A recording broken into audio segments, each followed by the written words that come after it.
ஒரு ஊரில் சிங்கமும் பல விலங்குகளும் இருந்துச்சாமா. சிங்கம் இருந்துட்டு டெய்லியும் நீங்கள் ஒருத்தர் எனக்கு சாப்பிட்றதுக்கு வேணும் அப்படின்னு சொன்னதுமே விலங்குகள் எல்லாம் ரொம்ப அதிர்ச்சியாக பார்த்தாங்களாமா. அப்போது இன்றைக்கி யார் போகிறது அப்படின்னு இப்போ சொன்னதுமே முயல் இருந்துட்டு நான் இன்றைக்கி சாப்பிட போகிறேன் அப்படின்னு சொல்லிட்டு போயிட்டுருந்துச்சாமா. போயிட்டுருக்கிற வழியில் அதுக்கு ஒரு யோசனை வந்துச்சாமா. இன்றைக்கி எப்படியாவது சிங்கத்தை நம்ம வலையில் விழ வைக்கணும் அப்படின்னு சொல்லிட்டு.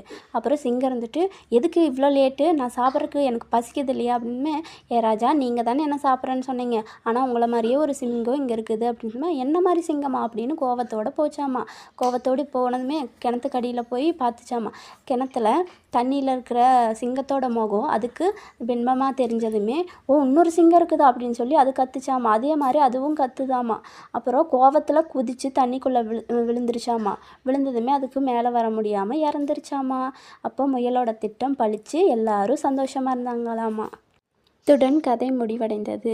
உங்களால் முடிஞ்ச சப்போர்ட்டை எங்களுக்கு கொடுங்க. சப்ஸ்கிரைப் பண்ணுங்கள், லைக் பண்ணுங்கள், கமெண்ட் பண்ணுங்கள். இதுபோல் நிறைய கதைகளை உங்களுக்கு சொல்கிறேன்.